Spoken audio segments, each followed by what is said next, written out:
Hello, everybody, and welcome to a special Sunday stream. The NFL draft is in the books. I am on minimal sleep. I don't know where I am anymore, but what I do know is that the Philadelphia Eagles once again have knocked this out of the park. It feels like every NFL draft somehow, some way, is only getting better as time goes on. Like last year was incredible with the Jordan Davis, the Jalen Carter pick with the Nolan Smith selection. Surely it couldn't improve on a double dip first round of two prospects that felt like surefire home runs. Then again, this year comes around, Quinyon Mitchell ends up in their lap at 22. They end up somehow getting Cooper DeJean, and then just every pick after them felt methodical.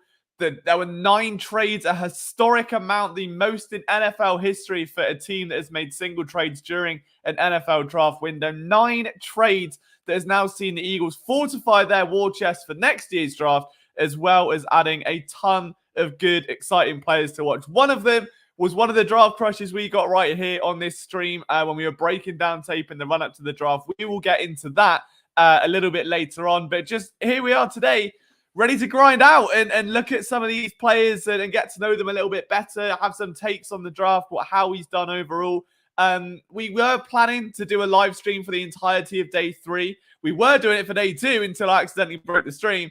And then unfortunately, we just didn't have the manpower, so to speak, for it today.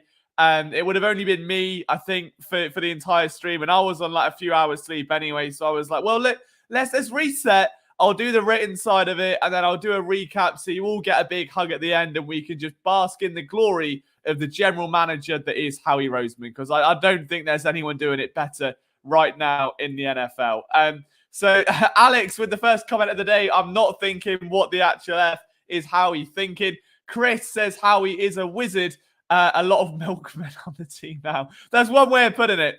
It's one way of putting it. Star Wars 99, we won the draft. I completely agree. I don't think many teams were able to just kind of outmaneuver the Eagles there. And it was one of them where every trade they made, forget the picks for a minute, every trade they made somehow added insane value, even if it didn't match up on the draft chart, to move back a few spots and pick up a 5th round for next year.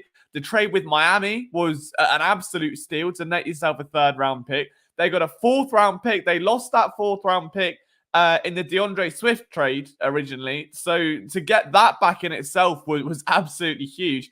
It's unreal. It's absolutely unreal. So I am very ecstatic with this draft class. I think that the Eagles are very well poised now for the next few years. We'll get into each player as time goes on. And if you are just tuning in, welcome. Happy Saturday night. I hope you're all partying. If you could leave a like on this stream, don't do it for me. Do it for Howie. Do it for this draft class, because it has just been the only complaint I've got is that, look, I had to be up at 8 in the morning, okay, my time. I was up until 2 a.m. on stream, and I thought, all right, I'll call it a night. I'll go to bed. I'll write the article on whoever they pick from my bed. I'll pass out, and I'll get a few hours sleep. Then they get to the pick. They trade it. Then they trade it again. And it got to 4:30 in the morning, and I'm sat there with one eye open, and I'm not really sure what's going on. So that's my only complaint, a very selfish one when looking at this NFL draft. But apart from that, I really, really cannot complain at all. Trashbury gone. Let Slay bring along the kids. I'm absolutely all for it. And we'll get into that in just a sec. We'll start off, obviously, with Quinyon Mitchell. I like the Trotter Jr. draft. See, I like it for where it is. And we are going to discuss that because it's the one player where I don't want there to be false expectations. The area they've drafted him is going to benefit him greatly because it's going to remove so much of that pressure. If he went in round 2 and it's he goes to Philadelphia, he's Jeremiah Trotter's son, he's round 2, he's going to be thrust into a starting role. There's this grand expectation that he has to be an impact player off the bat. That's not going to be there now. He's got some freedom to develop. And when we watch his tape, I think that's safe to say that's quite a nice thing for him to have, because there are definitely some things to tune up. And look, it's not to say that he can't be a great player. I think he definitely could be. He's got the hunger that his dad did. He hits like a freight train like his dad did. It's just going to take some fine-tuning. And the Eagles now have a luxury to do that because they haven't overly invested. They haven't reached for him with a pick that they couldn't really afford. So we'll touch on Trotter later. Matt says, when's the next Twitch stream? I'm planning on starting it again this week. So maybe tomorrow night after the Eagles stream. So there will be an Eagles stream Monday night. I'm treating you now, aren't I? We're going all in. Streams Thursday, Friday, Saturday, Monday. Look, you can't get enough. Can't get enough. The hairline's going back by the day, but I've had a hat on all day. So there is that. But yeah, well, we'll start going in. If you want, we'll talk about Twitch tomorrow night. But I'm hoping Monday night I'll find the new game and we'll kickstart it again. It just so happened that with draft week and stuff and a couple other things, like there was an exciting project that I got asked to do on the side. So I'd like to spend some time on that.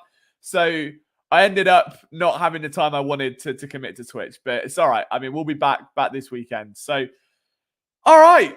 Where do we start? Quinyon Mitchell, I think it's the only logical place, isn't it? I mean, what a selection that was. 22nd overall. They get the guy out of Toledo. Big fan of it. Now, for me, I was very adamant. I mean, many of you will know because a lot of you guys have been in these streams day in and day out. You know how I roll. You know the type of cornerback I wanted. For me, there was only one man, and that man was none other than Terrion Arnold. That was who I wanted. It was where I felt the Eagles were fit best, purely because he's a bit younger. He doesn't have the experience. He's only had 700 coverage snaps, as I keep saying. I love that number. I don't know why. And it felt like, well, look, they're tied to Slay and Bradbury. They can bring him in, develop him for a year, which he needs. And overall, he should be one of the better players in this draft class. So like, I'm all for it. But to be in a position where they're aggressive enough to go, well, look, Quinyon Mitchell probably has the better floor right now. If we're being honest, like if you were to pick a cornerback from that draft to come in and start day one, it would be Quinyon Mitchell. I don't think anyone's going to be disputing that. So I'd like to think that with a post-June 1st designation, James Bradbury is gone. Whether that's a trade or release, I don't know. They might keep him around as a backup, but realistically, from my perspective, it's just one of them where you get a corner that's that talented. The last thing you want to do is stunt that growth. So it's a fantastic pick.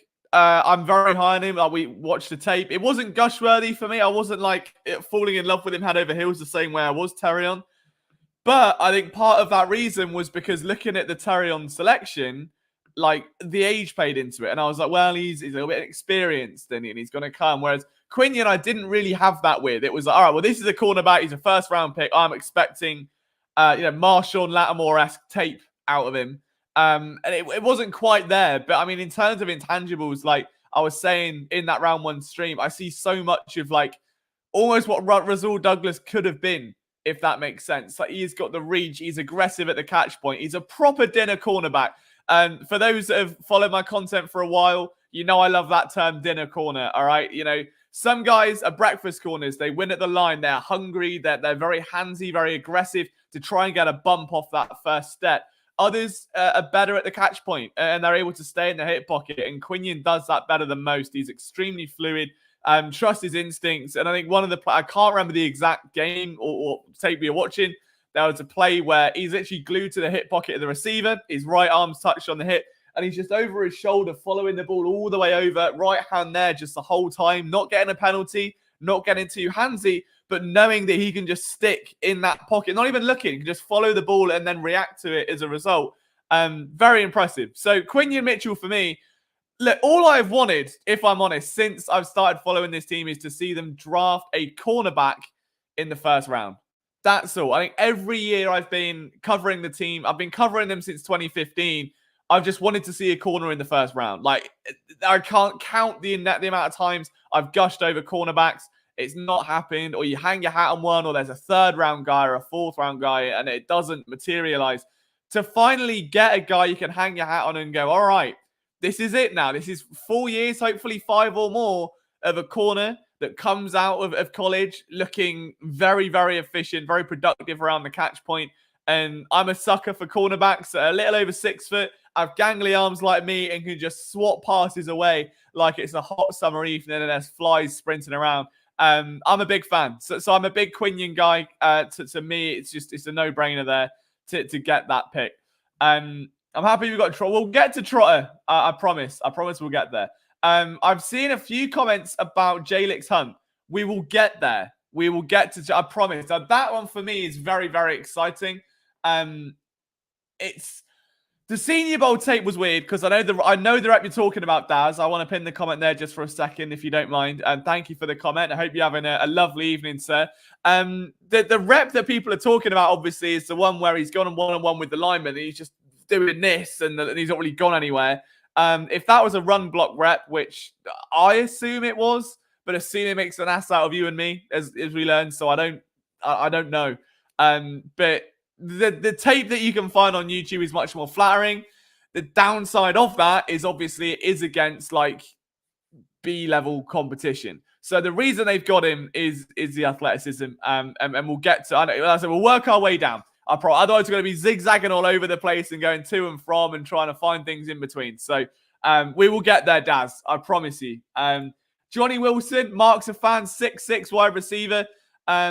I think that could be a tight end prospect for me. I would not be surprised. They've done it before. I'm sure they'll do it again of trying to move someone inside. And again, I love the excitement in this stream right now. It's intangible. Like I'm feeding off it. And as someone again that's on 2 hours sleep, a pack full of glucose tablets and a coffee or 5, it helps. It really helps. So thank you for bringing all this energy on a Saturday evening after a long couple days. Again, if you could leave a like on the stream just for that extra bit of support, would be amazing. If you just find the channel and hit that subscribe button, that is also a massive help. But also just means you don't miss a stream. And obviously we go live like every day. So that's fun.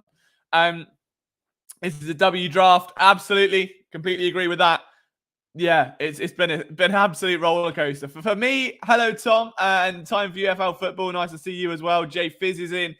For me, the pick of the entire draft without fail was Cooper DeJean. Like, you cannot make that. Like, there is no feasible way that man should have been available at that spot. And for the Eagles to have the confidence to make that selection, I think says a lot about this team. It was one of them where you look at the safety position. You've got Chauncey Gardner-Johnson for 3 years. Reed Blankenship's solid enough. Sidney Brown rehabbing an ACL injury, but looked great as a rookie. I mean, there were flashes. He looked really, really, really solid. So it's hard not to get super excited about these guys. And you think, well, they're not really going to add a safety. They don't need to add a safety. They've got enough there. So to bring in a guy like Cooper DeJean, I think, was so multifaceted, and we went over it in the live stream last night. But when you watch his tape, he's on the boundary. Like the games that are on YouTube, he's literally on the boundary, which is bizarre. You know, like you're not used to seeing that sort of thing. Then you end up in a situation where, all right, now he's in the nickel. Now he's playing safety. So he's very much a jack of all trades. And a lot of times that will turn people off of cornerbacks because you don't really know what you're getting. Or DBs in general. Like, it's one of them where it's very hard to work out. It's like, look, in the first and second round, if you want a safety, you get yourself a safety. If you want a cornerback, you get yourself a cornerback. If you start messing around with hybrid players, unless they are Tyrann Mathieu, it's hard to really find that honey badger, like ace type role, the star in the LSU system, if you will, for lack of a better term. They don't come around very often. The beauty of this pick in particular with the Eagles is that if you look at the nickel picture, Maddox is on a 1-year deal. We don't know what we got out of Isaiah Rodgers. Tyler Hall, firm starter, but it's probably going to be a backup. Zach McPherson ain't going to be around much longer. That's an option in the nickel now. You've got a very good option in the nickel. On the boundary side of things, if Darius Slay goes down, potentially we don't, you don't want to forecast injuries, but if he does, you've now got someone there that can also carry the load a little bit. Just that extra touch. Doesn't need to be much. But if Keely Ringo can't go, if Eli Ricks isn't good enough, like the difference to go from someone like Eli Ricks or Josh Jobe up to Cooper DeJean is wild. Then you look at safety. And this is not a knock on Reed Blankenship. Okay, I'm a fan of Reed Blankenship. I don't mind him at all. I think he's been very solid. Considering where he came from, considering he was undrafted out of Middle Tennessee, I believe, to turn himself into an NFL starter in a few years is crazy. So the problem there for me is that this team is trying to win a Super Bowl, okay? And it's the exact same issue I had with Quez Watkins, that at some point, average just ain't good enough. And you can be average and he can start in 10, 12 teams in the NFL and he can be their guy and he can get himself a nice 3-4 year deal. The difference between a Reed Blankenship and a Chauncey Gardner-Johnson is night and day. And Cooper DeJean is going to be somewhere in that middle ground. And the upside on a player like him is much higher. So you've got someone that can move around a lot, that is big enough to match up on tight ends, that can play the run. He doesn't mind hitting. He gets nice and low with pad levels. He doesn't really take bad tackling angles. Speed long enough to play corner. Instincts good enough to play safety. In this sort of scheme, where there are like positionless phases at times, I think having a player that valuable is absolutely crucial. And again, especially knowing the long-term future at nickel isn't certain. The long-term future at safety isn't certain. Even at boundary corner, you know, we might end up in a phase where if Slay goes down or Quinyon went down or whether Bradbury stays, who knows? You can never have enough. It's much better to have, you know, too many good players than not enough. All right. And if you have an opportunity to take the best player available, which is what the Eagles did, they lucked themselves in, I say luck, like they worked really hard to build the roster out, to put themselves in a situation where they don't need to panic. Like, it doesn't really matter what they do in this draft because the set roster core is already among the best in the NFL. Like if you look at that offense, we talk about it time and time again, but for the next 4 years, guaranteed now, you've got AJ, Smitty, Dickerson, Mailata, Saquon, Hurts. That's like your entire offense for 4 years, locked in. Don't have to worry about it. Don't have to think. No more contract extensions. That's your baseline for at least 4 years. So they go into that draft knowing, all right, well, we're doing this little seesaw motion. As the big money comes up on offense, let's load up on defensive rookies. Jalen Carter, Jordan Davis, Nolan Smith, Nakobe Dean, Eli Ricks, Keely Ringo, Josh Jobe, Reed Blankenship, all of them. 2-3 years experience tops. Rookie deals. Another 2 have just come in now in the way of Cooper DeJean and Quinyon Mitchell. Both of those guys now, again, cheap, 5 years. And the idea is here that by the time they get good and by the time they're in that year 4, year 5, they're looking for their payday, the guys in the offense getting a bit older. Maybe they want a long-term future elsewhere. Maybe the Eagles start drafting replacements there. And all the money will then flow defense. And then it comes back again. And it's just this wave of just rookies one side, money the other. And you build and you build. And it is such a beautiful thing to watch. So to be in a situation in that draft where they knew they could get the best player available, because you're going to have 4 years where you don't have to worry about paying him. The roster's stacked enough. They don't need him to make an impact straight away. They can be as gentle as they like or as intense as they like. It's brilliant. It's absolutely brilliant. And Howie has done a masterful job at that for sure. So I'm trying to go through some of your guys. Love the Keegan pick, says Daz. Daz Fangio loves a guy that says something big about Hunt. We'll get to Hunt. He's on the way. So next up, round 3 was Shipley, wasn't it? It was Will Shipley, I believe. Or am I wrong with that? Have I missed one? I think I have missed one, haven't I? No, hang on. I have. I think, let me check. Oh, it's been a long day. Excuse me.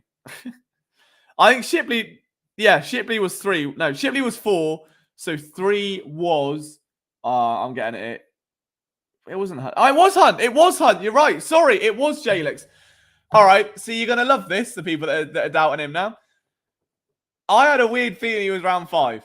And if I'm honest, that was kind of where I thought he might slip to, just because of that small school nature. I'll tell you what we'll do, right? Let's go one better. Let's have a look and see if we can watch some tape on stream. Because we've got time. I'm not going anywhere, right? Like, it's all good. Let's just try and look with some tape. I don't want highlights. I just want film, which is hard to get at small school level. We've got him here. And you're all right around 5. Excuse me, I've got a dodgy advert playing. Not dodgy in that way. Right. I just trying to show you a couple of things. Because there's one. The Senior Bowl rep I'm not that asked about, if I'm honest, Daz. Because we don't know the nature of the rep. If it was run block, I'm not overly bothered. And I said this in the stream yesterday, is that for me, when you're looking at someone at that level, like the FCS level, you're not really looking for how well he beats guys. If you're looking at an edge rusher, I don't really care if he sacked 28 quarterbacks. Oh, it's all of the Senior Bowl. All right, I'll definitely take a look at that. I don't care how he beats guys, or like if he gets 20 sacks, because it's like, well, he's gonna, because he should be head and shoulders above. Like if he's this good, that's obvious. So what you're looking for really is the little things, like how are his technique? Does he have a lot of pass rushing moves? In this particular instance, this player specifically Can he drop back into coverage? Is he good in coverage? I don't care if he can't rush the passer, if he's too light and gets shoved around. If he can go sideline to sideline, he's instinctive and can make a tackle. You've got to forget. Sorry, you can't forget that they're moving to a 3-4. These edge rushes are not going to be strict, flying off the edge blitzing. There's going to be a lot of coverage reps in there. And that's where I think Jalyx Hunt is really going to kind of make that pay dirt. But I'll see if I can. Let's see if I can find it. We'll watch this one first. We'll watch a bit of it, and then we will. Where's my button? I don't want to. I almost broke the stream again. Then, apologies for that yesterday as well. I felt really bad. Okay, so this is Jalyx Hunt against some random team, Western Kentucky, who are Sunbelt, I believe, from my NCAA 14 knowledge. So already there. I mean, it's only one rep, but just keep an eye. He's literally over a receiver in coverage. It doesn't do much, but you don't see many edge players doing that in this draft. Standing up, he's not in a three-point stance. It gives that unpredictability of is he dropping back, is he moving forward. It's just that all I'm trying to look for is the way he moves positioning-wise. Like, if you look at the size of him, there's no reason he can't be a weapon. The guy's a freak athlete. His get-off's insane. But look at how they're using him. Like, I don't care. Again, he could end this game with 10 sacks or 0. Athletically, if they're moving him into coverage in a Fangio scheme where you look at how they've used defensive ends in the past and they're more outside linebackers that drop into coverage, it's why I don't think they really put a precedent on drafting a linebacker. If you've got Devin White and Nakobe at 2, someone like, I'm not saying he is going to be the guy out the gate, but someone like Jalyx Hunt at 3, potentially a couple of the other guys like, Sweat, Bryce Huff, maybe, I'm not sure. But I mean, just keep an eye. Like, we haven't seen him rush the passer yet. He's going to do it now, isn't he? Yeah, there you go. I mean, again, nothing going on, but he's just a big boy, gets in the face of the quarterback. I don't mind it.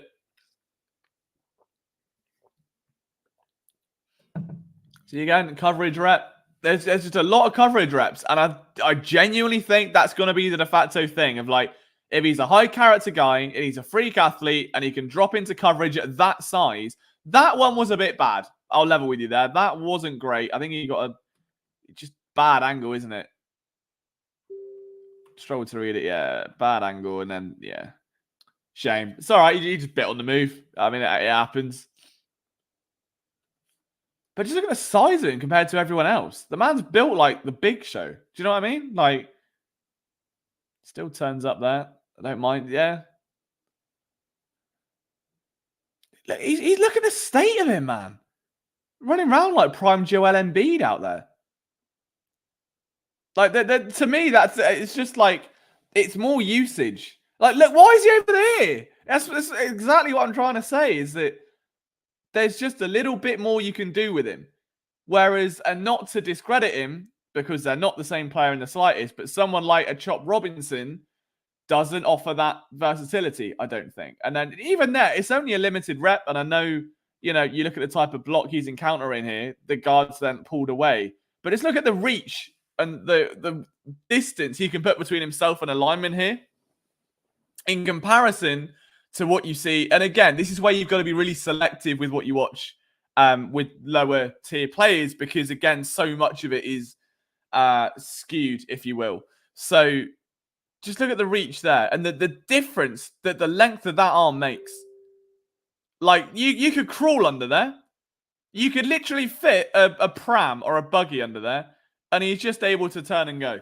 Like, that's the kind of thing. It's the size, it's the mass, the power, the athleticism, and now we've got a car wash. So while that's on, I'm going to check the comments, make sure we're all alive. Yeah, exactly. I agree with Cal on that front for sure. I really think that, again, this isn't about production. It's not about how he looks. It's more how he's being used and the traits he has. Like, that's sort of where you're at in the 3rd and 4th round anyway. You're going off traits to develop. But look, dude, he's in the slot over a receiver. And this was my entire thing. Like, I think I had him in the 3rd round in one of my mock drafts. Because I was like, he's just in coverage all the time. They don't need pass rushes. They've got Sweat. They've got BG. They've got Huff. It doesn't matter. This is someone that is just there to be a decoy. Like, all right, tell me now, is he pass rushing or coverage? I don't know. plays the gap. Like and that's the thing with this pick that makes it so different. It's easy to say, all right, yeah, he's not a great pass rusher. Dude, I've not seen him put his hand in the dirt once this game. He's not been on the floor trying to come up into the chest of a lineman because he's not used like that. So, in fairness to him, I've not watched every single Houston Christian game, I'll be honest with you. But if he gets to the Senior Bowl and all of a sudden it's right, 2-point stance, 3-point stance, line up over the B gap, line up over the C gap, and he's not used to it, he's going to be a challenge against bigger players. Whereas if he's used in a bit more of a coverage role, it sounds silly, but the spacing, it's only subtle, but it's just enough, like, because the sides of him to get in the way of that and to close on that. And he's not being misled by the quarterback, and he's positioned himself well, which is more than can be said 90% of the time than Jeremiah Trotter. And we'll get to that a little bit later on. Again, look at the stance on the young man. He's not... You don't. It's hard to read, and that's kind of all that I'd want out of this pick. Freak athlete, monstrous size, isn't afraid to get involved with stufflet, wants to help and contribute, isn't afraid to hit, and can play in coverage. Look there, hit fluidity, transitioning, eyes still on the quarterback. Can't ask for more. So I'm hoping this at least just settles some of those reservations because... But then as a pass rusher, when he does stuff like this, just look how quick the get-off is. And again, this is what I'm saying. I know it's at the FCS level, but just watch the get-off. Right, look how much further behind he is here. Right, and look at that. It's about the same gap between these two and these two, all right, on the edge. But it's night and day. One is still fighting through a block. The other one has just launched round. And it's not even close. Then the active hands come and he tries to get involved. It's there. Like, there is enough ups. And then he's matching up against a slot corner and wins the rep on a block. And as a result, the team gets stopped. Like, I don't know what more you could want from someone with this sort of profile. They did not draft him to be Bryce Huff and get 10 sacks. That's why Huff is in that team. They've got him here to be in coverage and to be a mismatch. And look, jumping outside. Coverage, then runs down, gets a little bit of pressure. Great throwing. Oh, I was going to say catch, but never mind. They're only 24-0 down. But having said that, they're 24-0 down. He hasn't looked that bad at all, I would say. I mean, again, WKU are a Sunbelt team. They're not brilliant. They'd get whipped by Alabama, but I mean, it's better than FCS level. And he's still there. So, I mean, I'm hoping that, again, just kind of dents some reservations. Because I understand why people are a bit hesitant about him. But, yeah, it's you can't view a Senior Bowl where... Dude, if I don't know what anyone's jobs are, okay, in this stream. For instance, with me, though, like, my job, obviously, editing content, writing content, making content. If I went to an interview... and was asked to do it in Arabic, I wouldn't be able to. And there would probably be people that could speak Arabic that could do that bit much better than I could because I'm not used to it. You've got a guy that in what near enough a quarter and a half of play hasn't put his hand in the dirt once. You get into a Senior Bowl and now he's going one-on-one with a hand in the dirt. He's not used to it. But it's speed there down the field. Like you just don't... They're not getting into edge rush, is my point. And I know I've reinforced that enough now, but just look at how he's being used. He's very much an outside linebacker. He'll show as an edge, but he can be effective as an edge. His pay dirt is going to be as a Sam or a Will linebacker, for sure.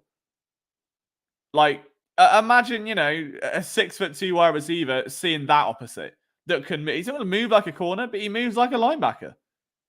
But with the strength of a slightly leaner defensive end, almost like I don't want to say he's built like a Milton, but in the same way Milton Williams is built like, you know, a tackle, but a little bit leaner.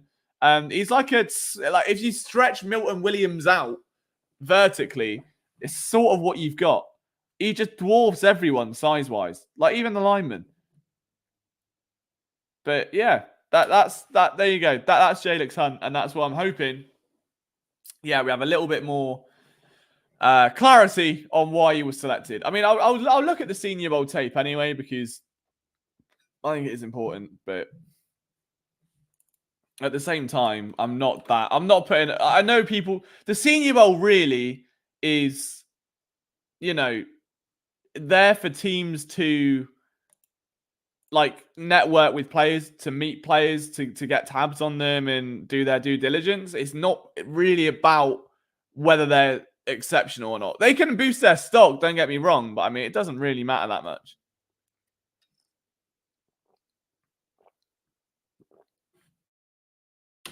All right, so first thing at the Senior Bowl.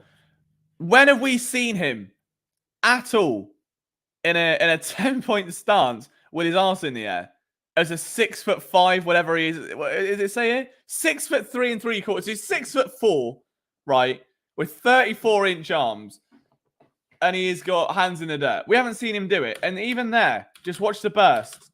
First step, that's it. That's all we're looking for. Little bit slow, but it's not atrocious. Makes a play on the ball. Almost. See what we got on this side. See, there's nothing wrong with that. I mean, there's nothing wrong with that one. Obviously, he's in the black uniform here, just at the bottom of your screen, number 13. Right, and this is the other thing, move-wise. Jabs into the chest. And he's able to swim under the... Kind of a little bit too vertical. He could have done with a bit more bend on it. But look at him just rip upwards. He's able to generate momentum and get through. Like, doesn't matter there, does it? I'd say that's a 1 rep. I would say that's a 1 rep. Nice chip. Obviously, they're not trying to make huge tackles because it's a Senior Bowl. So don't worry about that too much. But even that, it's only something subtle. You can't not be optimistic about this. Like, look, watch a change of direction here. Plants a foot, bang, into that shoulder pad, and he does move the lineman back, and at this point, this is where he gets a bit of a struggle. He can't get off. That will come, I think, because when you can move like this and just explode to shove a lineman tracking back 4, 5, 6 steps, you know, it's impressive. It is impressive. He's got a little spin there. He couldn't get around him. I mean, that one is a bit annoying, but just look at this. Very quick to realize he's lost that and spin the other way. I don't think he really anticipates the other hand wrapping around him, so tries to spin out. Yeah, didn't look great there, but I like the aggressiveness to use his hands. Like, you can say, it's better. If you're telling me that's not a 1 rep, I mean, look, chops the hands down, gets into the chest of the lineman, then starts driving back, and look at the leverage he's got. It's all leverage. As a lineman, that's not where you want to be, is it? You want your weight on your heels and your weight forward. Your upper body, your shoulders should be over your knees. Really, if we're talking O-line fundamentals and tackle fundamentals and you're like that, it's shoulders over knees. You get back, your shoulders are over your knees, you have a low center of gravity, and you can absorb things then. Because if someone hits your chest, and this is just from, you know, when I did a lot of... Back in the day, I used to be obsessed with it, the scouting side of it, and I've done books and watched it. There used to be a really good website, and I can't remember the name of it. But they used to have, like, the little coaching seminars. So where you'd have, like, college coaches run through their playbooks and fundamentals and how to coach different positions. And there was stuff from, like, Nick Saban and a ton of different great coaches. And, yeah, one of the big things that I learned was, like, if you're a lineman and you have your body weight right and your shoulders are over your knees and you try and hit me here, I'm only going to do that. If my back's here and my knees are out, it's a lot easier for me to be rocked back off that stance. So the momentum there is big. And you can see, look, he can't plant those feet and he ends up driving him back. So to have been saying we need to watch the rep, there's nothing. There's nothing that I'm not liking out of a 3rd round pick here so far. Like, at all, really. It is only positive. And if you think, look, the thing is, he's doing this as someone out of an FCS school. The upside is high. Didn't really win there. I mean, I'll watch that one again. The only thing is he can get a little bit stuck when rushing the passer. He does kind of get locked in there and can't really do much. that might need some tweaking. That will come in time. Again, we're talking FCS products here. We're not talking Dallas Turner, you know. But the hands there, like, he kind of learned. The difference in which he approaches this rep, same guy compared to the last one. Hands get right in under. Immediately just trying to swat them down and get him away and use that leverage. And there, look right. This is what I'm saying with the line, the O-line, you need your shoulders over your knees. If they go back, it's over. He's turned him into Neo from the Matrix, and you're telling me that this isn't optimistic. This isn't anything worth noting. When he's got that kind of power. Like, but then again, stuff like that happens where it's a bit too much and he spins on the spot. Yeah, he's got that spin move. He just kind of goes back in on himself. It needs to be more of like a 240 in charge rather than just a 360 pivot, because you end up exactly where he started. And again, that will come in time. But I'm very optimistic. Very optimistic. Yeah, I don't know who this fella's face is down the bottom right, by the way, bottom left. Scott Kennedy. Well done, Scott. Good for you, mate. I hope that video gets loads of views and you profit greatly off it. So yeah, like I am not mad at all. I'm not mad at all with that pick. I think he, again, traits are there. You're doing big things against linemen in manhandle v another 6th rounder. But again, that's fine. Like, it's one of them. He's an FCS guy. They're not drafting him. If they wanted someone that wasn't getting manhandled by 6th rounders, they wouldn't have drafted him. It sounds silly. They were at the Senior Bowl. Like, they've seen this. This isn't new. They're not going to go, oh, we're watching the wrong guy. Like, it's not some sort of grand revelation. It's very much a case of, okay, we've got a player here. We've seen a lot of good traits. They're high on his personality. And he's used in a way that is similar to how he will be in Philadelphia. And it just marries up very well. So I'm not too worried about it whatsoever. Sup, Liam, says Greg. Nice to see you, sir. Hunt's a physical freak. His slow reaction is him reading plays. He has no idea who to use his leverage, but has the makings of being a special team star.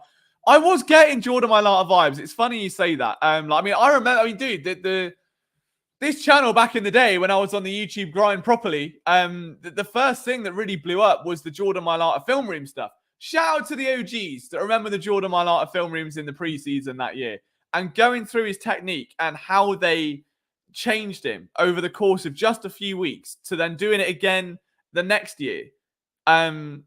It was crazy. And like, you could just see all the fundamentals were there. It just took time to get it.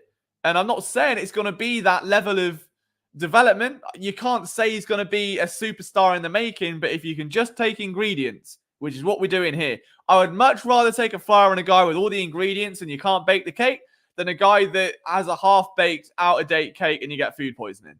You know? Let's have a chance at making something nice. Let's have a chance of building something that's going to be good for us than messing it up. So we'll move on to the next pick, which is going to be Will Shipley. God bless, says James. Great off-season. It absolutely has. I hope you have a stellar evening. Eh? Tremendous. I'll do it. Literally 2 articles having him in the 3rd. I think I had him in the 3rd in my mock draft. I hope I haven't missed any comments. I'm sorry if I have. Cool. All right, yeah. So Will Shipley, round 4. Don't mind it. Like I said, I was very much of the opinion that Kenny Gainwell's on the way out. The Eagles seem to have this weird affinity for rookie contracts with running backs where they either acquire them on that final year, a la DeAndre Swift, a la Jordan Howard. I almost said Jordan Sproles then. I'm getting knackered here. Or they move them on. They let him go. And they kind of learned the lesson with Miles Sanders. Like, all right, we could have maybe cashed in a year before. I don't know. He's gone and got a bag. Fair enough to him. And Kenny Gainwell's in the final year of his rookie contract. Saquon Barkley is in the fold. They don't need a substantial committee behind him because he is a 3-down back in every sense of the word, providing he can stay healthy. They just need a little bit of depth to give him a change of pace back, if you will, every now and again. And Gainwell can do the job. I don't know if they're going to pay him. If I'm honest, it feels like I thought he was going to get moved in the draft. I really thought he was going to get moved in the draft. So he's still here, which is cool. But yeah, I don't. With someone like Will Shipley coming in, that is very much a back built of the same volition. Slightly shorter, a little bit undersized, lacks a little bit in pass protection, but very versatile, used on pass routes quite a lot. Doesn't have the suddenness and like the thump that you'd get out of a DeAndre Swift, but he does have that same patience where the game just does look slow. Let's get some tape on. I mean, I think we should with the lower guys. We know Cooper, DeJean, and Quinyon. We've done enough for those guys this offseason. Let's get some Will Shipley go. Is his stream still up? Oh, there we go. He needs to add to the stage. Here we go. Will Shipley tape. Cool. Here we go. FSU. Lovely. Right. Let's have a look.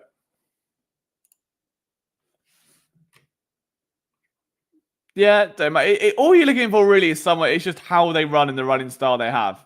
Versatile usage, not mad at that at all. It's just someone that, like, again, he's very Kenny Gainwell-esque. So here, you're assuming the hole's there. You've got a player coming out. And that's what I'm sort of saying with that. Like, that first gear isn't quite quick enough sometimes. And he lowers well into contact, but he just does get swallowed up because he can't burst his way through.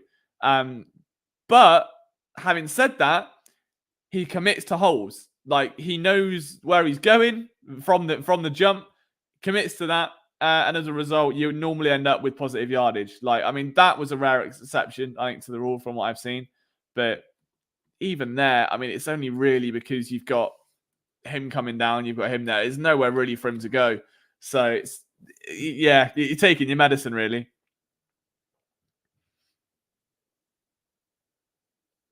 Let's try and see if there's any other good reps out here. That's a bit better. That was a bit better. This is I wish we had every play from this angle. So watch his eyes. I mean, from here, really, it depends on the movement. You're keeping your eyes up. You're keeping your eyes up. 77's gone this way. You bounce it back. I mean, you could have gone that way. If it was a counter play, it makes sense because you're not really planning to go there. But you could have maybe ran there. But either way, just look, head down, through the gap, all you could want. Like, knows where he's going, picks his spot, just sends it. And realistically, that's kind of all this team needs. Behind this O-line, you know, I think I could get a 3-yard carry every now and again.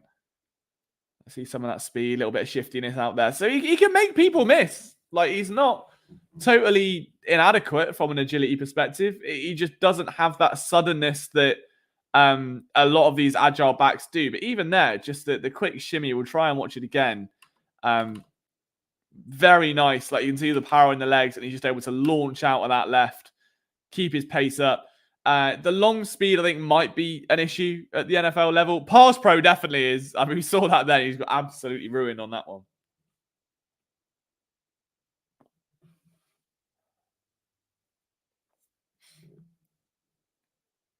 A little wheel route. Catches it. It's what you want. Just versatile enough to move some chains, provide a little safety outlet. Absorbs contact well, which sometimes running backs don't. How is he near the goal line? This is where you want the decisiveness to come in. If you ever just want a 2-yard gain or a 1-yard gain, as long as it's positive, this is it. There you go. It's positive. Like, at this point, when it's second and goal, you're just trying to get as close as humanly possible and follow your blocks. And, you know, you've got to have 2 blockers in front. They pull the guard. You've got the fullback there. It should be 2-on-2. And I think he just gets caught out there. I mean, there's no one picking up these two. It's all gone a bit of a mess in front of him. But again, he committed to the hole. Like, it's not his fault that hole was then filled with Seminoles. He's done the right thing. He didn't try and bounce around and go backwards, which is what some backs do. Now there, you're thinking, charge up, just absorb that contact and try and drive in. And that wasn't a run. Never mind. Otherwise, it would have been, I'm sure. But he sold it well. Yeah, he drew the linebacker down then. It's worked. Play worked at the sell where he had me fooled. I'll give him that. Meets out, makes a block. Don't really know how that one went. I think blocking is definitely an issue. Pushes the pile there. Nice. Little brotherly shove number. Perfect for Philly. There you go. That's what we want. Perfect candidate for Philly. So, it's what I'm saying. He just doesn't have that. It's like if DeAndre Swift ran like... I'm trying to think. Like, I don't know.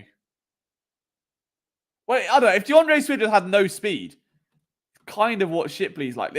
Once he gets going, he's fine, but he doesn't really have that burst. Like, really there, you should be able to drive up a little bit, and he can lower the pads. I mean, he ends up driving, a fair amount, but he can't dig through a hole and burst through. That first gear just takes. It's like an old Ford Cortina. It's like starting it up, and that is Shipley's rushing style. Takes a little while. When he gets going and he's in open space and he's got a stride, it'll be fine, and he can make people miss and he can lower contact and do the rest of it. But that first step, the vision's there, like an old Ford Cortina. All the rest of the car's timeless. It works lovely. It still goes where you want it to. It's your little run around. It takes you to work. It does the shopping. But on those cold winter mornings when you start it up, even there, look, touchdown, receiving. Can't be mad at it. Probably the worst analogy I've made. But yeah, I think you're right there, Mark, that he does definitely look a bit stronger than Kenny Gainwell. Might also explain that lack of speed. Like, you kind of just pop it back. What happened outside my window? I'm guessing someone's come home. Like, I promise I wasn't being sarcastic then, but some reason, I don't know who it is, but there's a car that pulls up around midnight my time every single time, like, I stream. And we're all there's been a running joke about this in the stream, which is a plushy Xbox controller I might have accidentally stolen. And we always joke it's the FBI coming to pick me up. So can confirm that hasn't happened today. We are still here breaking down Will Shipley tape. But yeah, very, very strange indeed. But yeah, man, it's solid for the pick it is. There are other running backs there. There were other running backs there. I mean, I would have liked, I forget the guy's name, or I can't pronounce it properly, but the one out of Louisville, I thought would have been a fantastic fit for this offense. But if they are looking for a Kenny Gainwell 2.0, I mean, that's kind of Shipley's whole thing, isn't it? See, this is a difference. Look, watch when he has open space to get going, and he just flies, and he goes forward, and he's fine. The acceleration doesn't kick in until he's like 5 steps deep, and then he's all right.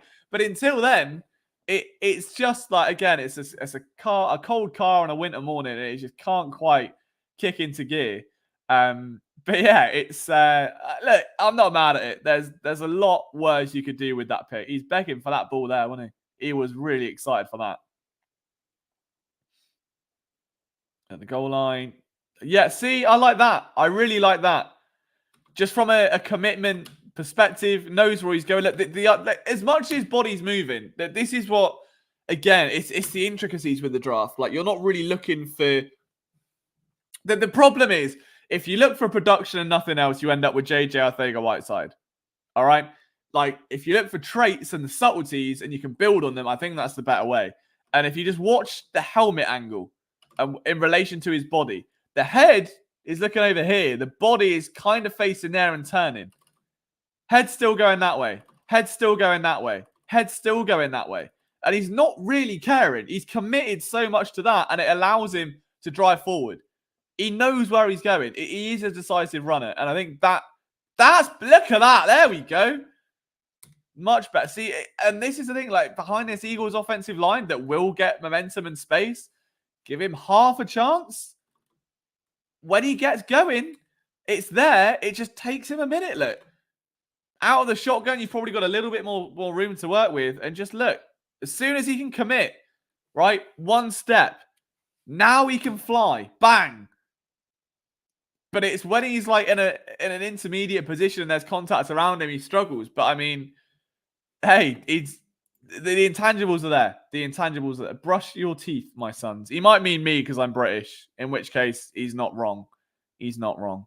I wanted Braylon Allen, says Joseph Brewster. Welcome to the chat, Joe. Hope you're doing good, my man. And Mary Magdalene. Oh, buddy Christ, I missed you in this stream. What a man you are. Isaac G was the one I was talking about, Tom. Absolutely.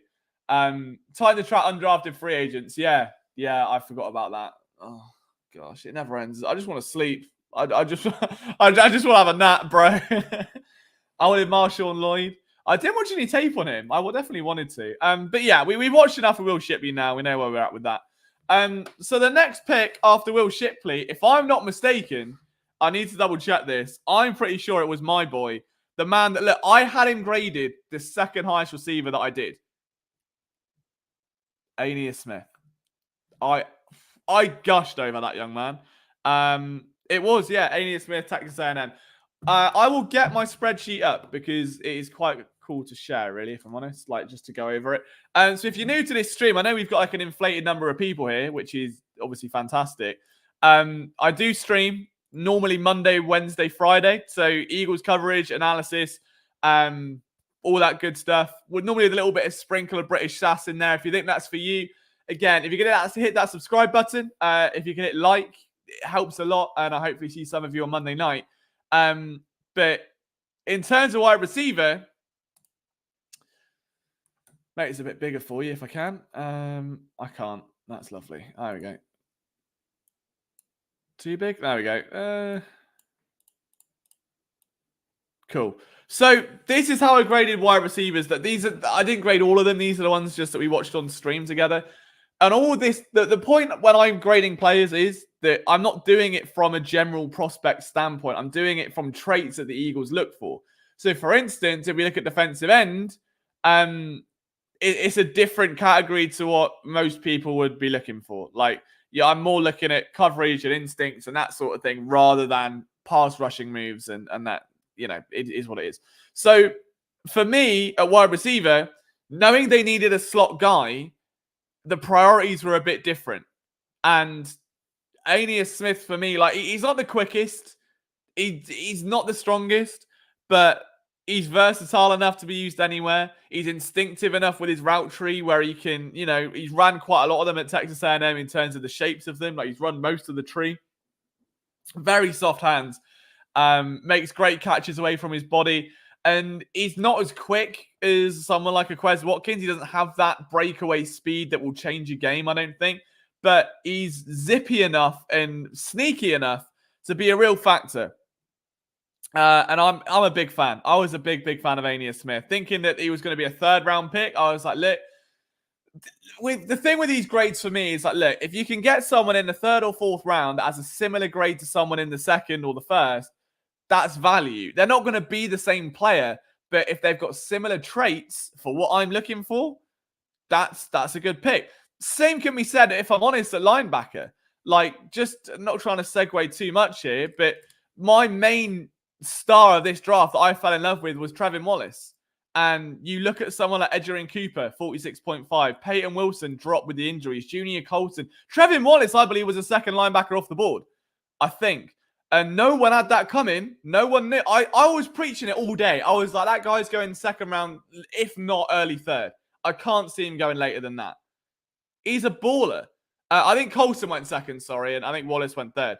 But either way, yeah, just don't ask me about Jordan. The fact Jordan McGee is a Washington Commander makes me so happy.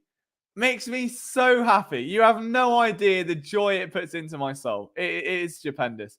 But yeah, wide receiver, Ainias Smith, I was very much in love with him. He's great.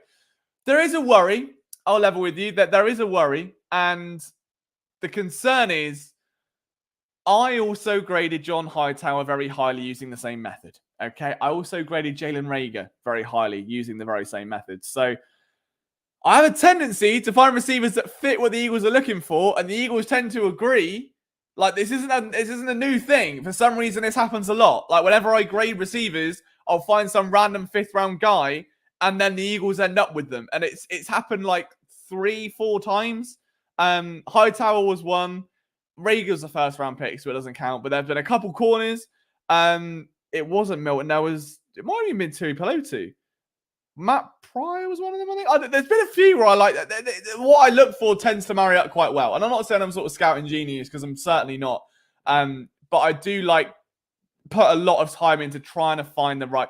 Yeah, Jalyx Hunt. Yeah, there you go. As a good example. Someone like Jalyx Hunt, I was high on. I was bigging him up. Or like last night, the night before, had him in a mock draft. I was a big fan on him. Yeah, but then sometimes you miss. but then it's I love like evaluating prospects and stuff because like again, it was one of them where like I was very high on Rager and he flopped. I was so low on Denzel Mims and the rest of the world was high on him and he flopped. So it's like you win. So it's an imperfect science. No one's ever going to be like, no one could have predicted the Eagles to have the draft they did. I think that much is clear. No one would have expected Cooper DeJean to go round 2 behind Quinyon Mitchell in round 1 to then come out with a fantastic 3rd round pick, in my opinion, Daz. Okay. Ainias Smith a little bit later on, like Will Shipley in between. It's solid, man. Like it's a really, really good. On top of that, stacking the boardroom full of capital for next year. It's great. So, yeah, I'm absolutely buzzing with this draft class. Let's leave Rager out of the conversation, please. Unfortunately for this one, it's kind of relevant. But like, all I'm saying is trends are there to be broken. I'm high on Ainias Smith. I'm hoping he could be what John Hightower wasn't. Like, I adored John Hightower from a value perspective. I thought he had everything going for him. Never clicked. Don't know why. I'm hoping. I'm also a sucker for like Texas A&M players. I don't know what it is, but I am a very big A&M guy. Whenever there's like a running back or a receiver, I typically just veer towards them a little bit. I think I've said this before. I think it's because when I started watching college football, it was when Johnny Manziel was hot, and it was in that era where he won the Heisman, and I was like, whoa, who's this? Yeah, money signs. And like, I've got a comeback season hoodie. I've got a Johnny Manziel like CFL jersey. And being English, I don't have a team, obviously in college football. And you like Penn State. It's like the debate of like the VAR on it. Like, is it Philly? Is it not? Villanova? Does it count? Temple aren't very good. So I'm like, well, I need someone. And A&M sort of just there or thereabouts. And I like the color of the jersey. So, I tend to veer towards them. Total segue. Sorry about that. Sorry, I'm really dehydrated today. Next up, this is the big one, isn't it? This is one we're all waiting for to have a little chat about. But buckle in, buckle your seatbelt, strap in, get some popcorn, have a little drink. Jeremiah Trotter. Okay, I will be honest, and this is my completely unbiased opinion because there are 2 camps on this Jeremiah Trotter thing, and the reality of it is somewhere in the middle. You have got the people that wanted to take him in round 2. Mainly based off of nostalgia and because of the fact his dad is an Eagles legend and it makes sense and it's romanticized and he hits hard and you're like, well, oh my God, we need a linebacker and he's a linebacker and his dad played for the Eagles. I love him. Take him round 2. And that's not a shot. It's totally natural. I understand it. When you watch the tape, I hadn't genuinely heard of Jeremiah Trotter Jr. from a tape perspective until Twitter started bigging him up like he was the best thing since sliced bread.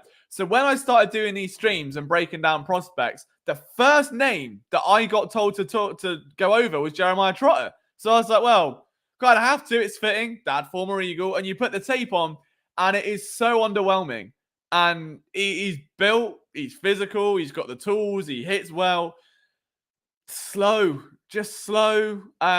Slow to read. Slow to react. Slow to move. Very tightly hipped. I don't think he's that great in coverage. And I was like, I just don't think as a 2nd round pick is anywhere near. Like, Junior Colson was better. Peyton Wilson with 1 leg was better. Edgerrin Cooper was by far better. Trevin Wallace was far better. So for me, he's like the 5th person. So I'm like, well, I don't really care. Like, he's not a target for me. And then you get to the 3rd round and nothing happens. 4th round, he's still there. And you're thinking, all right, okay. Let's wait and see. And you get a little bit later on again, and you're like, well, now it's value. Because technically, he should have been a 3rd, 4th round pick. I don't think he was ever good enough to be a 2nd. And that's being dead honest. But you have to look at the draft from a value perspective. And the value is that this is someone that has played for Clemson, which is a reputable school, as average as they are, and played all right. The traits that he's got to build on of playing with tenacity, hitting hard, being physical, having the frame to bulk up a little bit. And probably, I can't see him as a Mike. He's definitely going to be like a Sam linebacker or something like that. That if they can just teach him a little bit of discipline and to not just move around like wherever like the quarterback's eyes move, he'll be fine. Like, he's got potential to be absolutely okay. It wouldn't surprise me if he became a long-term starter in this team. But at round 2, it was a reach. At round 3, it was a reach. At round 4, I'm off of him because I don't care at that point. And at round 5, I'm back in. Value. Buy the dip. Bring him in. You know, this is a guy that is a great player, really, if we're being honest.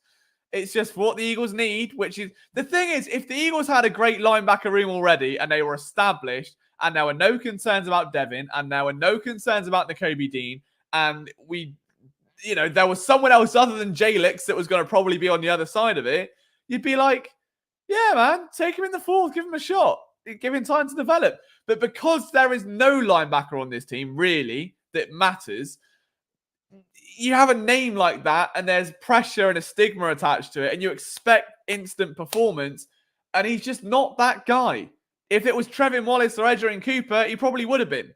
You know, they're the players in that draft that would have come in and done a job off the bat. Trotter isn't, and that's okay. But what the beauty is of him going down in this 5th round is that it takes him out of that spotlight largely. It's always going to be there. His dad's an NFL legend. His dad's a Philadelphia legend, and he's gone to the team that his dad played for. It's a special thing, but it comes with an almighty amount of pressure, and it's up to him to write his own legacy. And if you go there on as a 2nd round pick or a 3rd round pick, you've got to perform. And he's just not ready. He's not ready to perform. He's not good enough yet. And he might well be one day. And as a 5th round pick, that is absolutely a flyer I'm willing to put a lotto ticket on. And we go from there. And we'll see what happens. But it's a special moment. It's one that all Eagles fans can be excited about because it's a feel-good moment. It's very much the cherry on the cake of what has been an incredible NFL draft and something that we can all get behind. So I want him to succeed. Who is this guy? She might mean me, Valerie. Valerie! Who are you, Sunshine? No, I'm joking. It depends if you mean me or Jeremiah Trotter. But if you've genuinely not seen me, I'm Liam. I've covered the Eagles for 10 years, and now I feel really old. Founded Philly Sports Network when I was 19. Sold it when I was 27. Still work for it now. And my full-time job's covering the Eagles. So we're a bit more subtle than a lot of the other outlets out there. We just do things our way. Try and keep the bias out of it. Try and keep the clickbait out of it. And not to put a narrative on it, but stuff like the AJ Brown shenanigans, we stay away from and we bring it back down and talk about how good the person is. And we just build it the right way. And so if you want to stick around for that, Val, that'd be bloody tremendous. If you don't and you hate my accent and you think I've got a receding hairline and some dodgy teeth, you ain't wrong, Sunshine. You ain't wrong. But you're in this chat. So for now, you're temporarily one of the fam. All right? Let me know you're sticking around or I'll be fuming. So I want a verdict. I feel like I'm on the X Factor. I need a verdict from Val is what I need right now. I need some validation on this stream. I find it ironic, says Natalie Imbruglia. Is that no? Who sung Ironic? It was Natalie Imbruglia, was it? When it all comes down. So I don't know who that was. You know the song. Anyway, drafted an undersigned center in the 6th again right after Kelsey retired. Yeah, it's very strange. Very, very strange. At the same time, I mean, they needed some depth. And I'm guessing we're talking about, what's his face? I'll get the name out. It's McConnell, who? Dylan McDonough? No, Trevor Keegan, sorry. Trevor Keegan, isn't it? My apologies. There we go. Yeah, Trevor Keegan. Or no, maybe you're on about Dylan McMahon, that's the one. Hit the like, says Duck. I appreciate you, man. If you can, I don't know how many likes we're on today. Let me have a look. If we can beat our target from the round 1 live stream, that would be absolutely stupendous. But who is this guy? Dylan McMahon. Alanis Morissette. We've just got names flying out left, right, and center, and none of them are related to anything. It's premium content. Likewise, we are on, at the minute, a grand total of 41. 41 likes. Right. If we can get 50 by the end of this stream, that's a good target, I reckon. We can pump those numbers to 50. That's a solid day at the office from the boys right here. The core 12 of this chat has now moved to a core 83. Someone has just stamped down on the roof. They are not happy that I'm streaming at this time. I might need to be quiet. I will try and be quiet a little bit. It's been a busy weekend. got carried away. The neighbors just jabbed down on my ceiling. I don't know. I think they just slammed a baseball bat or something. They ain't happy. They ain't happy. That's not how we drew it up, ladies and gentlemen. But they need to understand the game's the game. It's the NFL draft. All right. I'm excited. I'm trying to do a job. Okay. Their job's 5 a.m. My job's at midnight. Game's the game. I'll try and be a bit quiet. I'll try and whisper. We'll do some ASMR Eagles content because unfortunately I might have to. I might have been a bit loud there. Dylan McMahon, NC State. I can't even do this series anymore. Split his starts between the guard spots. Had 11 at centre. Played every spot. My neighbours are Cowboy fans. No, I live in the ground floor flat. I'm on the bottom one, so but it's been weird. I think it's been anyone living there for months. So maybe someone just moved in. I don't know. They weren't happy though. Did anyone hear the thuds, or was it just me? Because they were loud. They might have just got very angry about something, but they were not happy. But yeah, Dylan McMahon, a little bit undersized. I think he has got room on his frame to bulk up, which is the good thing. I don't know much about him, if I'm honest. We will watch some tape on him for sure on Monday. I think we can dive into both of the O-linemen on Monday, if that's cool, just because, might be nearing an end on this stream if I've already been, battered from the ceiling, which isn't great. But yeah, the one thing that jumped out to me was that he's a former team captain, which is absolutely huge. And he's also got an insane relative athletic score. So if you take a look at it, it's 9.81, which is incredible. 40-yard dash was 8.5 grade. 20-yard split was 8.8. 10-yard 8.8. His shuttle grade out at 9.8, and his 3-cone at like 9.94. So very, very hyper athletic guy where they can mold him. And if you look at someone like Jason Kelsey, the main thing is that he was a freak athlete. And when you're playing the run blocking in this Eagles scheme, and it's a lot of reach blocks, and it's a lot of pushing to that next level, and it's a lot of pulling and moving around, a guard that is not only versatile, that can fill in multiple spots for depth, because that's the other thing that we've kind of overlooked here, is that as much as the Eagles has done a great job in getting guys like Steen and Jenkins and Dickerson in, the depth behind those guys isn't really that promising. They haven't had a guy like Nate Herbig in quite some time. They haven't had a guy like someone like Matt Pryor, for instance, in a while, that can just come in as a developmental guy and do a job. They haven't had it. And those guys that were drafted to do that are now the starters. So there is that natural swing of the pendulum. This is where someone like McMahon comes in, who's divided up his starts. I think there were 28 starts. 11 of them were at center.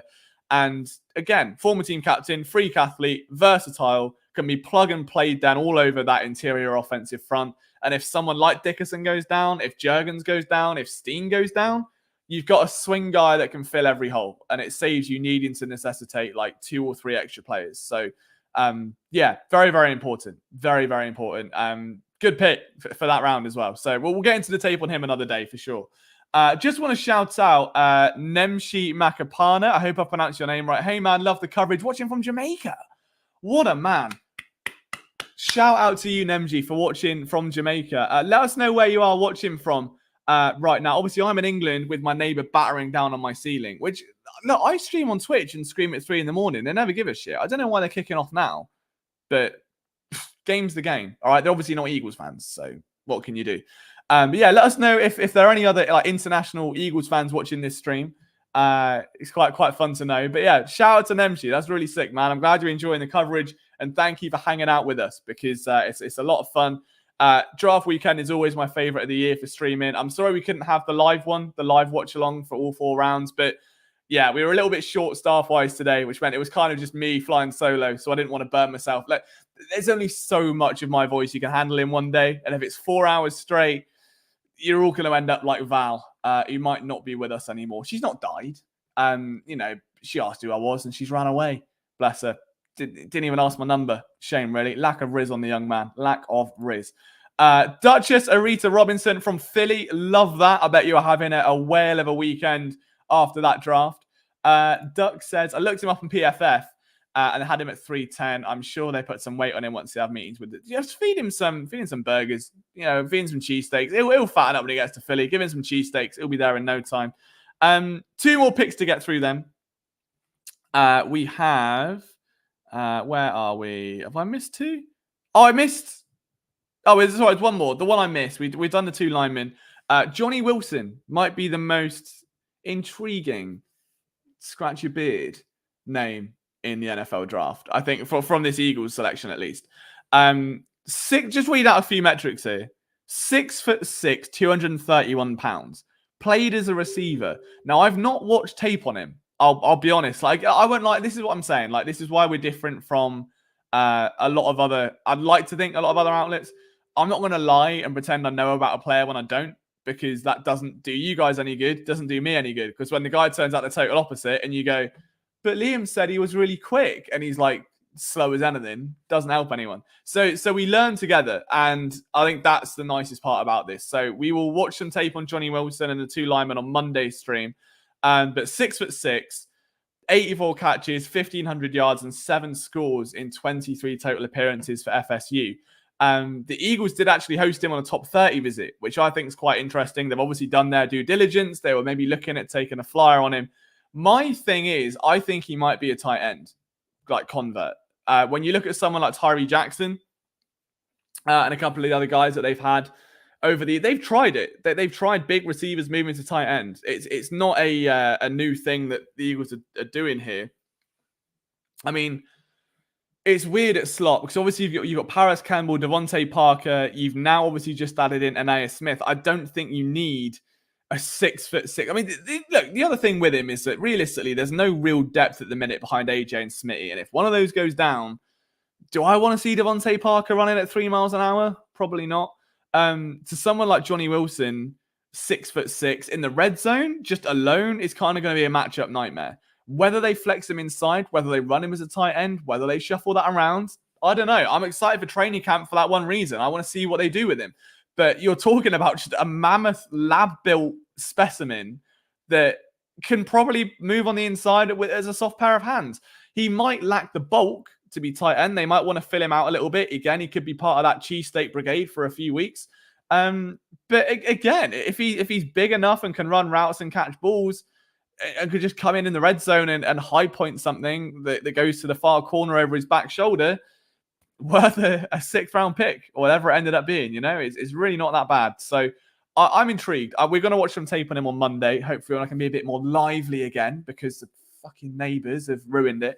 I'm sorry about that. I mean, this stream woke me up. Again, I was on 2 hours sleep today. I was up at 8 in the morning. I went to bed at about 5:30 and got home, worked pretty much all night.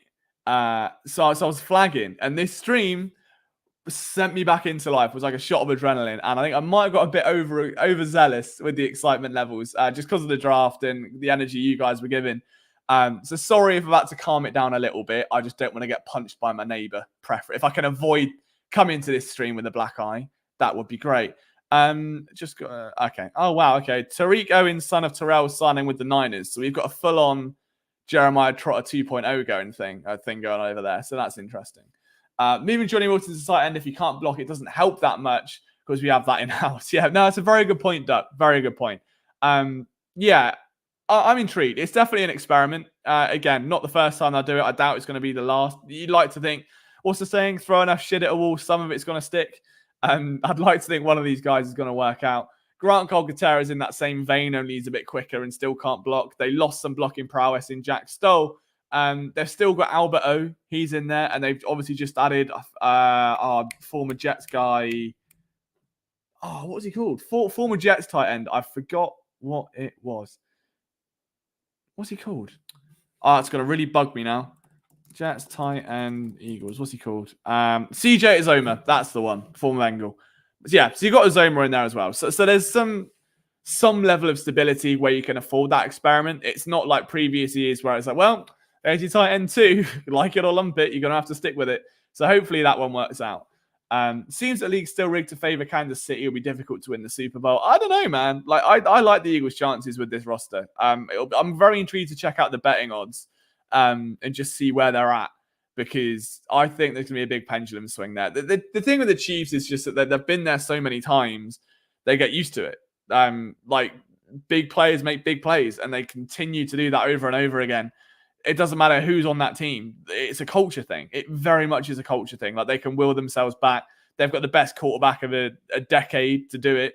And that counts for a lot when he can throw them back into games. You've got the best tight end of a decade in Travis Kelce. And it very much is just them too a lot of the time. But we'll see. We'll see what happens. It's very, very early doors to be discussing Super Bowls, but it's hard not to be very optimistic about Philadelphia's chances of at least getting back to the NFC Championship after an absolutely remarkable draft. LJ, you were super tired last night because you took down the whole stream. Yeah, I didn't mean to. Basically, I was logged into Brian's account on the thing we use, and I'm so used to when I finish a stream, just hitting end stream and going away. So I've hit end stream and then gone, and then looked, and Brian and Zach are still talking, and the comments are coming up, and they didn't realize. And I was like, guys, I think I broke the stream. I had to come back. I think I broke the stream in. They're going to turn Worthy into Tyreek again. I really hope not. I mean, they probably will. It's like written in the stars, isn't it? But tonight's all about the birds. And it was a great draft. And on that note, I am going to make like a banana and split because it's late here, and I'd like to get some sleep now, preferably, and rest up, and we can go again for tomorrow. So, yeah, I'll be streaming again Monday night. So I keep thinking it's Sunday. It's obviously Saturday night. I'll be live again on Monday night. We will go over the two linemen. We'll go over Johnny Wilson's film. Again, there's a lot of new people in this stream. If you want to stick around and you want to hang out with us, Monday, Wednesday, Friday, 7 p.m. East. No, 6 p.m. Eastern, sorry. Monday, Wednesday, Friday. What time do I stream? Is it 6, isn't it? It is 6. Monday, Wednesday, Friday, 6 p.m. Eastern. If you want to hang out, I'd love to have you here. We're a wholesome little community. We just talk Eagles. We have a laugh. We have some fun. If you could hit subscribe, if you are new to the channel, that would be great. And yeah, if you could, as just one last little favor, just leave a like on this video. We are on 49 likes. The goal was 50.